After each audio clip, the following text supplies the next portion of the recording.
with Seattle. So, I mean, I think it's interesting. Seattle's getting crushed this week. And on the surface, as you pointed out earlier, anytime you trade a star player, like, you're going to get crushed. But they got a bunch for Russ, and it doesn't feel like that was working anymore there.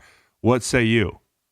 Yeah, I'm on the opposite side of this one. I was in the crowd crushing them this week. And the reason is you just look around the league and look what teams are willing to do to get the quarterback, whether it's Sam Darnold or the 49ers moving up to the third pick. Like, this is the chase. This is what every team who doesn't have one, it's like, unless it can make up for all the flaws on your roster. And when you don't have one, priority one is to find one. So I'm not saying Russ has been, like a top 5 guy the last couple of years. I think he's been up and down. But at the same time, he's not that old, and you have him there. And now you just opened up this gaping hole. And if you look at the Seahawks, I'm kind of with you. I watched them last year and I go, this is stale. They got to do something to shake it up. They're not in the mix. If you look at some of the advanced, numbers on it, they were 2-5 in 1-score games. Russell Wilson missed 3 games. If you like some of the advanced metrics like Football Outsiders DVOA, they were 8th in DVOA, which is really good. That suggests you're kind of in the mix there. And so to me, I'm looking at the NFC going, Sean Payton's out of here.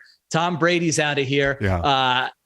We can kind of run this back next year and be competitive. And so I think Seattle was kind of fed up with, a lot of the stuff that surrounds Wilson, whether it's his camp, his agent complaining about the offense and those kinds of things. And I get all that. It's been a long marriage, and it's sometime, you're kind of going to have to make a clean break. But at the same time, I go back to the Don Draper meme. That's what the money's for. Pete, John, you got to work through some of these tough situations. And so to me, it would have made more sense a year from now, run it back, talk to them, say, listen, we know you're not loving this. We're not loving this, but we got a chance here. We've been together a long time. Let's make a run at it in 2022. If it doesn't work out, guess what? You're entering the final year of your deal next offseason, and we can make a move then. To me, this deal would have been on the table next offseason. I mean, people are saying maybe, it wouldn't have been. I mean, he would have had to suffer a, career-altering injury for them to not have been able to do a very similar deal next offseason. So to me, it just opens up a huge hole for you if you're the Seahawks. Now you're chasing quarterback. Look at their roster. I mean, the roster is not good. They might be one of the worst teams in the NFL next season. So I think they rushed into it. That's part of, from my standpoint, looking at things very realistically. When a team doesn't have a chance to win the whole thing, I'm kind of like, all right, well, let's. I am a little bit apt to go, hey, let's scrap this thing. Hey, listen, I think for Denver, it's a slam dunk. I mean, when you look at all the factors. Hey, this is the price of admission. This is the going rate in the AFC West, number one. Number two, this has been a pattern. You saw it with Tom. You've seen it with now Matt Stafford, veteran QBs changing teams and it actually working out. You don't have to look any further than Peyton Manning, and Peyton Manning didn't play that well there. I mean, he did in stretches, but Russell Wilson is an entirely different player. But I do think in Seattle, if you watch those games, and I agree with you, they weren't as bad as the record showed and that sort of thing. But even when they were good 2-3 years ago and they went up to Green Bay and lost in the playoffs, you were like, this team they feel close sometimes, but they're actually really far in some ways. And so I think if I'm a Seattle fan, part of me after the sting, maybe I'm saying, hey, at least we start over. But in Denver, I think this was a must do. So I totally get it. Anything less than this says you're not serious about winning. And now the AFC West rushers have got to deal with chasing Russ at altitude and that sort of thing. You've got a running back there in Denver that's the best guy he's handed the ball off to since Marshawn Lynch and Williams. So Cowboy Reed's excited. Our producer's a big Broncos fan. I can feel the excitement from behind the machine. So I totally get it. And another thing is, I don't, this guy is he's legacy minded. He's records minded. He wants the numbers. He can act like he doesn't, but this is a division where you got to score 30 points to win games. You're going to have to. So this works on every level for Russell Wilson.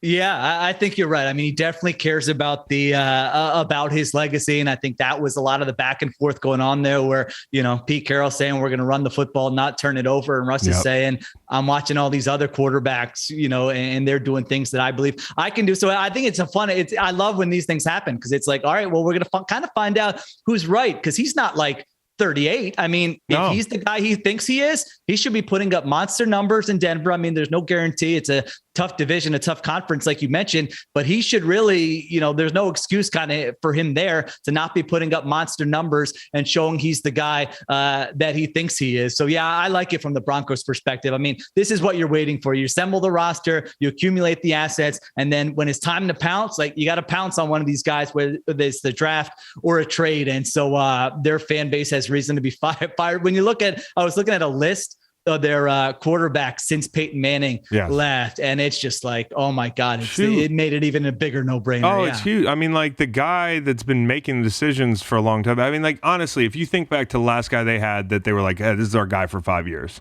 Like we know that. Like even with Peyton, you knew it was year to year, and you knew you had to play great historic defense to win a Super Bowl. I mean, like being honest, before that, I mean, it's been since like, I remember playing Kyle Orton and thinking, oh, that's a guy that could be there a few years.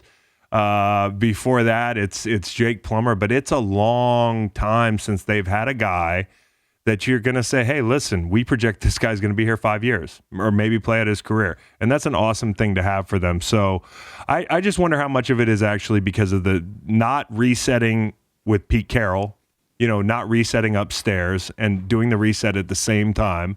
And then also the guy that's made the pick. If this were somebody else who we trusted to make picks, if this were an organization we trusted to draft well, maybe people are looking at this a little bit, with cooler heads. But I totally get it. The only guy they've drafted that's been worth anything that I can remember in the last couple of years is DK Metcalf. And that, to Russ, feels like a burdensome relationship sometimes. Like, it does not feel easy to figure out how to get the ball to DK Metcalf. Yeah, that was glaring last year. That was a weird thing last year for sure. It's a good example of how like we say this person's a good drafter and this person's a bad drafter. Like there's so much randomness and luck involved. I mean, I was covering them 2015 and 2016. I was in Seattle and they were coming off that run of like, their whole team had been drafted from 2010 to 2012. I mean, you're talking about like a handful of future Hall of Famers, Russ, Earl Thomas, Cam Chancellor, Richard Sherman, just like this is the best, these are the best drafts like the league has ever seen. And now you're 5 years later. And so it just kind of speaks to that where you do your work, you take some swings. Volume is a good thing to have because you're not going to hit on all of them. And like that trust, that confidence can really erode year to year. No question. And it's like, quarterbacks nowadays, they're right to hold GMs and front offices accountable for not performing upstairs. I mean, you hold players accountable for not performing downstairs, and now with a little bit more player mobility and like a voice, like guys can actually hold, their front offices accountable, and I don't blame them. And you know what the most interesting thing is? This whole week is different if Jamal Adams doesn't happen last year. Like, great point. Like this whole week, Jamal Adams is the butterfly effect in this whole thing. If Seattle is not in a position where they don't feel like, hey, I can't dig myself out of this hole, they don't maybe make this trade and they do what you're talking about. So Jamal Adams, who thought he was going to a party that everybody was at, it emptied out, and he's the only guy by the keg now. I mean, he spent his whole night in a cab, like didn't get the party, and it's pretty lonely in Seattle. So pretty interesting there, Jamal Adams, really good player, but was he worth it? And Joe Douglas took a lot of shit for that, and that's certainly another side of the bet, but it's interesting.